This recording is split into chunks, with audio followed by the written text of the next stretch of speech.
Tuh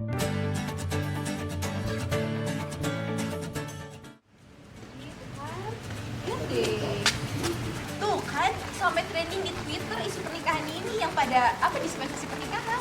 Ini mereka umur berapa sih? Bohong. Ih, tapi datanya akurat. Coba deh. Padahal berbeda nggak sih? Banyak banget. Kayaknya kita perlu diskusi lebih lanjut. Pada kesempatan kali ini kita sudah bersama dengan narasumber yang luar biasa. Ada Ibu Dr. Randa Atin Karjatin MKes. Halo Ibu, apa kabar? Alhamdulillah sehat. Alhamdulillah sehat, alhamdulillah kabar baik ya Bu. Nah, Ibu Atin ini adalah dosen dari jurusan promosi kesehatan di Poltekkes Kemenkes Bandung, yang mana akan erat sekali kaitannya dengan topik yang kita bahas terkait pernikahan dini.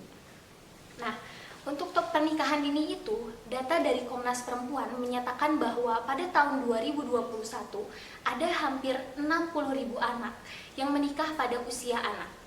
Nah, ditambah lagi juga ada pemberitaan bahwa di sebuah daerah ada anak berumur 14 tahun mengajukan dispensasi pernikahan dikarenakan alasannya adalah dia takut untuk tidur sendiri. Pada awalnya mungkin ini adalah alasan yang cukup lucu ya, tapi setelah diteliti kembali kok rasanya lebih ke menyedihkan dan juga lebih ke membuat kita aduh gitu ya. Nah, Ibu kan tadi sudah dipaparkan ya Bu ya sama Syifa gitu di sini. Dan sekarang itu lagi fenomena yang lagi hype Bu di masyarakat terkait ramai sekali anak usia sekolah di Ponorogo mengajukan dispensasi pernikahan. Bukan maksudnya kita sebagai kalangan terpelajar kayak ih miris ya gitu, maksudnya waktunya untuk belajar ini malah menikah gitu, mengajukan dispensasi pernikahan. Nah, kalau Ibu sebagai tenaga pendidik dan sebagai orang tua juga gitu, nah pandangan Ibu terkait hal ini seperti apa Bu? Luar biasa ya. Dengan kemajuan zaman, dengan mudahnya orang untuk mengakses segala hal, tinggal melihat ada di tangan, tinggal mencet HP-nya masing-masing, sehingga dengan mudah dia meniru perilaku-perilaku yang mungkin belum menjadi perilaku itu dilakukan oleh anak-anak yang masih usia tadi ya, katanya usia 14 tahun. Usia 14 tahun atau yang masih sedang sekolah itu ya harusnya dia sekolah gitu ya. Apalagi misalnya wanita, kan wanita harus menjadi orang yang kuat, orang yang bermanfaat ya. Kalau dia misalnya pendidikannya tidak mempunyai pendidikan yang tinggi, gimana dia bisa untuk menjaga dirinya atau menjadi dia orang yang hebat gitu ya. Kenapa? Karena orang tua itu harus bisa mendidik anaknya gitu ya. Jadi intinya kalau sedang sekolah harusnya selesaikan sekolah itu, capailah cita-cita yang paling tinggi gitu ya. Karena apa? Kalau usia 14 tahun sudah menikah, dianya juga sedang masa pertumbuhan ya, pertumbuhan dan perkembangan. Tumbuh kembangnya juga sedang masih berjalan. Nah, sekarang dia menikah. Nah, kemudian udah menikah. Nah, kemudian hamil misalnya. Nah, hamil itu jadi rebutan itu nutrisinya Antara ke bayi sama ibu. ya, antara ke bayi dan ibunya. Makanya kenapa banyak, mungkin salah satunya kenapa banyak bayi-bayi yang stunting ya, karena ibunya tidak siap untuk hamil gitu ya. Ketika dia menikah baru pacaran 1 kali, udah harapannya pingin sampai jenjang Pernikahan. Dia nggak mikirin apakah dengan menikah itu sama seperti dia sedang berpacaran gitu ya. Ketika menikah, nah mulai kan dia penyesuaian dengan suaminya ya. Nah, dengan karakter yang berbeda kan. Pertama penyesuaian dengan suaminya, dengan keluarga suaminya mungkin ya, atau dengan keluarganya sendiri. Kenapa kok seperti tidak dia harapkan ya, ternyata sudah menikah. Nah, timbul apa? Kecemasan tadi ya, timbullah kecemasan, aduh nggak sesuai harapan gitu ya. Nah, Sesuai ekspektasi. Iya, nggak usah ekspektasi. Masih pingin main sama suaminya nggak boleh, ya kan? Masih ada teman lawan jenisnya, suaminya cemburu. Aduh, jadi sehingga dia hilang ya waktu bermainnya ya. Nah, akibat proses seperti itu kecemasan yang terus menerus karena dia juga belum dewasa secara psikologis, secara fisik pun, akhirnya timbul apa dari dirinya? Depresi. Sebelum depresi, stres ya? Stres. Kok jadi gini gitu ya? Nah, apalagi kalau dia hamil. Aduh, parahnya hamil kan? Nah, orang hamil itu kan terjadi perubahan fisiologi maupun psikologis di dalam tubuhnya. Nah, akhirnya hamil teh ada mual, ada kuta, kok nggak enak badan, nah gitu kan ya. Akhirnya itu yang kita tidak harapkan.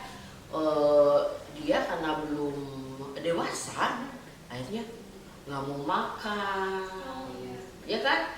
Terus saya belum mau hamil, gitu ya? Menyangkal keadaan. Terus dia boro-boro makan yang bagus ya, karena dia sendiri menolak kehamilannya. Gitu. Itu yang bahaya itu. Nah, akibatnya stunting tadi ya, sesuai dengan yang sekarang banyak yang stunting seperti itu. Udah disinggung ya teman-teman, kayak bener ya, terbuka gitu sebagai perempuan, apalagi gitu kita harus memikirkan matang-matang, apalagi nanti kita mengabdi ke suami, mengurus rumah tangga, perlu banyak sekali yang dipersiapkan ya Bu ya, karena kan sesuai dengan pertumbuhan manusia Bu, ada masa anak-anak kan ya, ada masa remaja, jadi harus dinikmati setiap prosesnya sampai ada yang kelewat gitu, yang dilewatkan jadi ujug-ujug dewasa gitu ya Bu. Nah, kalau dari segi kesehatannya Bu, kan ketika menikah banyak yang hamil otomatis gitu ya Bu. Nah, sedangkan kan saat masa remaja tadi Ibu bilang juga masih masa perkembangan, otomatis si organ-organ reproduksinya pun belum matang ya Bu. Nah, itu ada dampak yang fatal gak sih Bu jika kita mengandung atau melahirkan di usia dini Bu? Jangan sampai ada yang kelewat gitu, yang dilewatkan jadi ujug-ujug dewasa gitu ya Bu. Nah, kalau dari segi kesehatannya Bu, kan ketika menikah banyak yang hamil otomatis gitu ya Bu. Nah, sedangkan kan saat masa remaja tadi Ibu bilang juga masih masa perkembangan, otomatis si organ-organ reproduksinya pun belum matang ya Bu. Nah, itu ada dampak yang fatal Bu jika kita mengandung atau melahirkan di usia dini Bu. Ya. Namanya juga usia 14 tahun ya, masih dalam masa pertumbuhan perkembangan. Nah, itu dia sekarang misalnya harus hamil, ya kebayang nggak alat reproduksinya? Wah, itu levelnya udah Ya. nyawa. Nah, gitu ya. Nah, mungkin alat reproduksinya juga belum seperti orang dewasa kan. Nah, tapi dia harus seperti orang dewasa. Nah, yang menjadi resiko ya, semua orang hamil tuh beresiko. Ya, apalagi dia di kehamilan masih usia muda, ya. Nah, bisa menyebabkan dianya sendiri satu tidak siap secara psikologis, secara fisik, alat reproduksinya juga belum bisa mempunyai manfaat yang baik lah gitu ya, karena tadi masih dalam pertumbuhan dan perkembangan anak gitu ya. Nah, banyak jadi yang hamil itu dia masih kecil, hamil kan ada proses metabolisme tuh, ada mual dan muntah ya. Nah, dia tidak bisa beradaptasi dengan kondisi si mual yang muntah tadi, akibatnya nggak mau makan ya. Akibat nggak mau makan sehingga perkembangan janinnya menjadi terhambat karena kurang adanya nutrisi sesuai dengan harapan. Jadi malnutrisi gitu ya Bu? Bisa terjadi malnutrisi pada ibunya maupun janinnya yang nanti kalau lahir resiko stunting. Kalau ini Bu, terkait pendarahan saat kehamilan itu lebih beresiko nggak dengan anak yang menikah usia dini gitu, yang menikah usia dini? Nah, resikonya kan resiko ibu hamil itu ada perdarahan, ada infeksi ya. Nah, kalau perdarahan bisa terjadi sama orang anak kecil, yang masih usia muda, masih usia yang di atas 3, kan yang nikah tuh bagusnya berapa usia pernikahan? 25. Ya 25. Usia pernikahan wanita, wanita berapa di dalam undang-undang perkawinan? Di atas 19 tahun. Nah, ada 19 tahun. Iya. Ya. Untuk pria berapa? 19 tahun juga, Bu. 19 tahun juga? Iya. Ya. Berarti legal ya sudah. Ya. Nah, kan udah dihitung tuh sama pemerintah juga ya. Berarti di usia yang udah mulai dewasa gitu ya. Nah, dengan harapan tadi kalau dia usianya masih kecil, terus dia hemoglobinnya atau HB-nya ya, HB ya, tahu kan? HB ya. Nah, HB-nya kurang dari normal, kemudian dia hamil, kemudian dia perdarahan, itu akan lebih fatal resikonya. Jadi kita sebagai orang tua atau mungkin remajanya harus lebih aware ya Bu terhadap bahaya-bahaya itu. Jadi jangan hanya dipikirkan aduh menikah, ada yang nemenin bobo, ada yang nganterin kemana-mana. Jadi jangan sependek itu ya teman-teman. Iya betul. Ya jangan cuman sependek itu, betul. Tapi harus berpikir ke depan gitu ya. Jadi kalau harus berpikir kalau menikah tuh 1 kali dalam seumur hidup gitu ya. Jadi ketika kita sebelum menikah kita harus punya planning gitu ya. Kapan saya mulai hamil, kapan saya mulai punya anak lagi kedua gitu kan ya.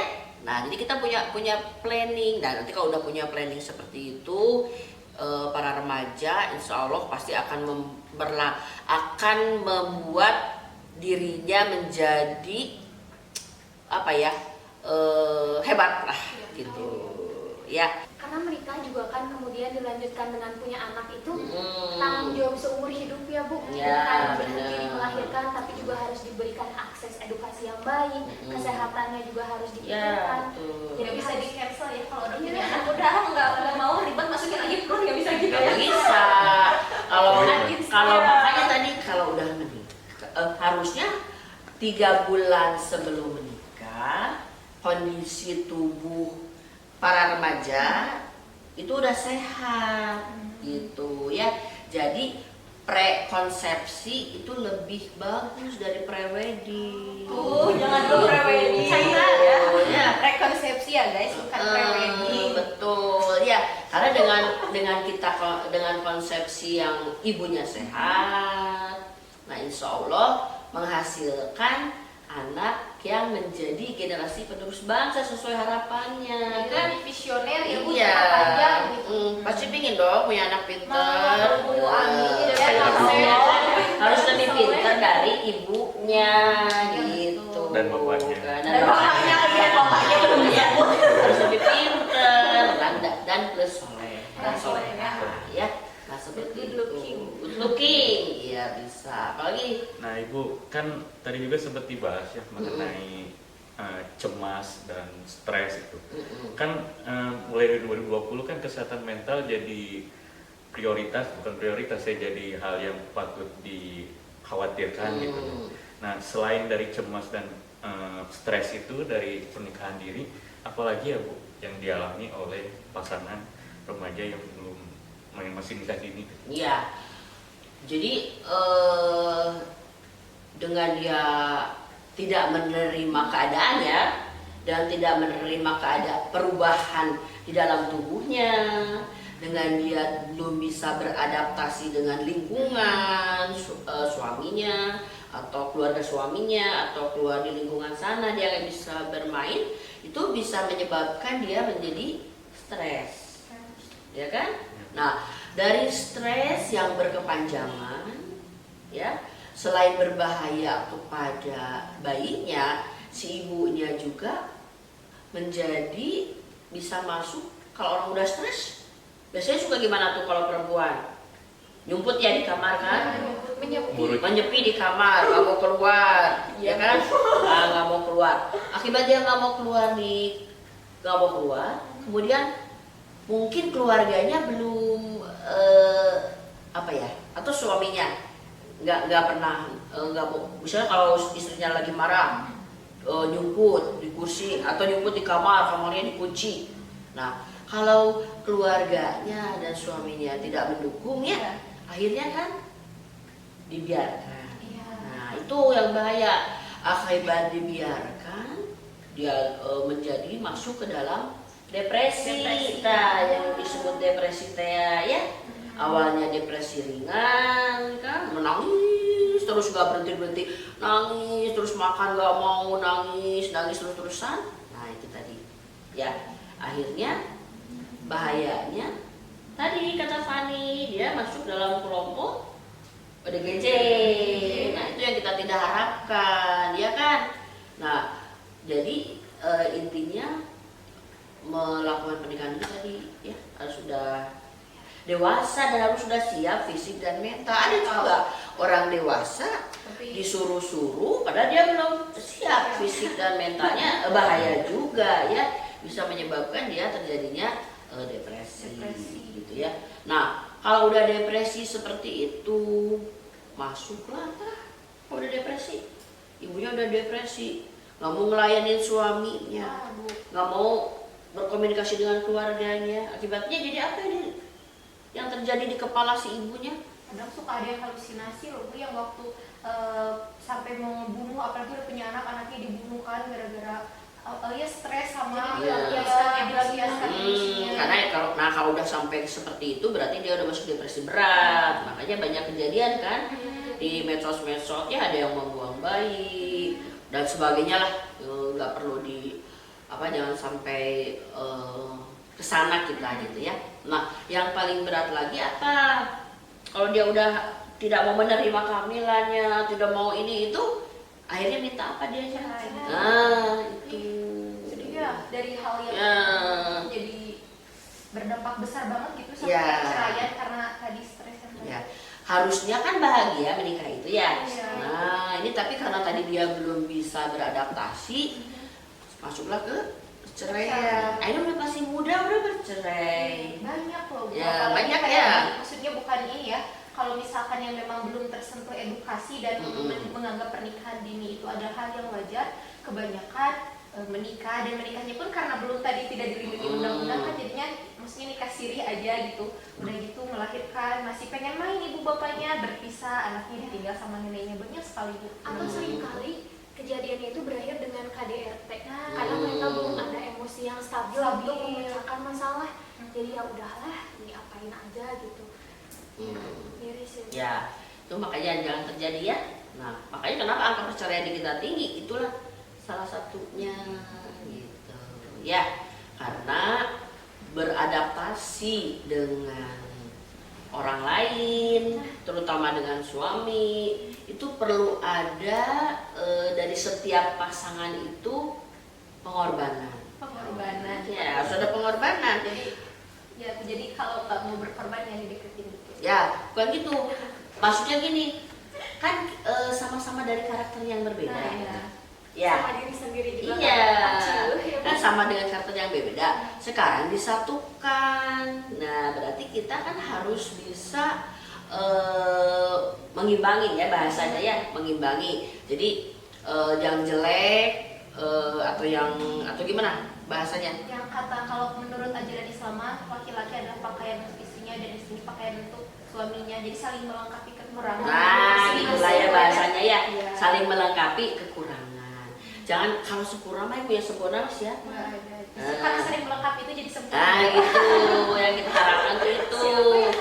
Nah, siapa yang bisa melengkapi, bisa menyempurnakan ketika pasangan itu sudah dewasa dan dia mempunyai tujuan ingin pernikahan itu sampai sampai Tuhan yang memisahkan gitu. Sampai Ya. yang memisahkan ya. Gitu. Keluarga ideal lah. Jadi harus seperti itu kan. Apalagi tadi pernikahan ini usia 15 kan belum punya pekerjaan. Ya, mau dikasih makan apa istrinya? Ya kan? Cinta nggak akan bikin kenyang teh beneran ya. Nasi perlu 9 bahan pokok isi piringku. Jadi kalau udah menikah berarti udah siap Iya, siap. segala-galanya, termasuk udah punya penghasilan, bisa menghidupi anak dan istri, bisa membahagiakan gitu kan ya. Jadi happy lah semuanya seperti Jadi apa terakhir pesannya? Nah, dari Ibu sendiri untuk ke masyarakat umumnya gitu, bagaimana untuk mencegah agar anak-anaknya tidak nikah dini? Nah, coba dari itu apa? Dari Syifa. Sepertinya mah karena kebanyakan tuh yang menikah dini Bu setahu Syifa adalah kurangnya terjamah edukasi. Jadi mungkin harus lebih dikenalkan lagi bahwa dikasih tahu dampak psikologisnya apa, dampak reproduksinya apa, sehingga mereka bisa mengambil kesimpulan bahwa wah ternyata aku belum siap loh, wah ternyata lebih baik kita belajar lagi loh. Mungkin seperti itu Ibu. Ya, Yuli gimana? Kalau dari Yuli ya Bu ya, mungkin lebih menekankan ke orang tuanya, karena kan kalau remaja masih di bawah pengawasan orang tua. Jadi dari parents di rumah, dan bapaknya di rumah, berikan kasih sayang untuk anaknya. Maksudnya karena nggak jarang loh begitu dari pengalaman Yuli ya, mereka itu ingin menikah muda tuh karena ingin mendapat perhatian yang tidak mereka dapat di rumah. Jadi ingin mencarinya dari sosok lain gitu. Jadi berikan perhatian, berikan pengarahan dan didampingi gitu. Dan jangan nyedek apa ya sebenarnya, jangan nyorong anaknya untuk pacaran dulu gitu kan. Kalau suka ditanya ya, kamu udah umur segini kenapa belum punya pacar, kan suka gitu. Nah mungkin harus diubah mindsetnya karena ada masanya mungkin gitu kalau gitu. Ya, ini dari perempuan dua nih ya. Coba dari laki-laki. Laki Apa? Kan sebagai laki-laki juga kan harus memopong gitu ya keluarganya, entah dari ekonominya, dari makanannya, kesehatannya gitu. Jadi bagaimana seorang laki-laki itu harus mampu menyediakan yang terbaiknya gitu bagi istrinya maupun bagi anaknya. Jadi laki-laki kalau mau menikah berarti harus sudah siap apa? Semuanya Bu. Semuanya gitu ya, luar biasa. Jadi kesimpulannya berarti apa? Stop pernikahan dini. Mungkin jangan dulu melakukan pernikahan kalau misalnya memang belum siap, dikarenakan kan taruhannya masa depan ya Bu ya, nggak main-main. Ada anak yang harus dihidupi, ada keluarga dan lain-lain. Jadi ya butuh kebijaksanaan lah untuk memilihnya. Ya. Dan mungkin untuk para remaja di luar sana, untuk mereka yang sedang jatuh cinta, lovebird lah ya istilahnya, bukan cintanya yang terlarang atau perasaannya yang dilarang, karena mencintai dan dicintai itu adalah fitrah manusia. Tapi kita harus menjadi bijak kapan waktunya kita untuk jatuh cinta, kapan kita untuk membina rumah tangga. Jadi bukan cintanya yang salah, tapi waktunya aja yang belum tepat. Kata lagu Agnes maksudnya. Sip, bagus ya. Jadi intinya para remaja-remaja di sini sudah sangat memahami pentingnya pernikahan itu ada perencanaan, gitu ya. Jadi kalau mau menikah tuh punya perencanaan. Nah, kita mau menikah, terus nanti kita mau seperti apa? Nah ya harus dibayangkan. Nanti kalau udah nikah kan ada